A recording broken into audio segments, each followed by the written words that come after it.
Welcome back to another technical deep dive here in the debug zone. Today, we're tackling a big question and breaking it down with insights from other users.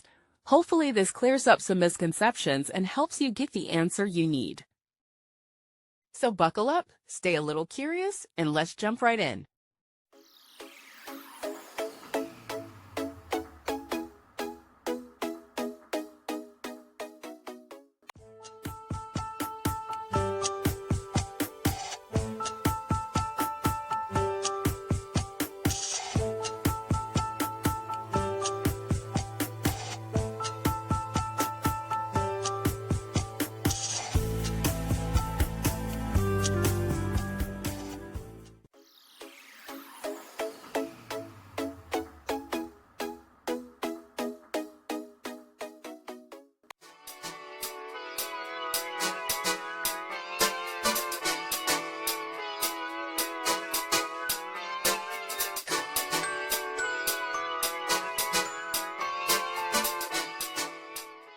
And that's a wrap.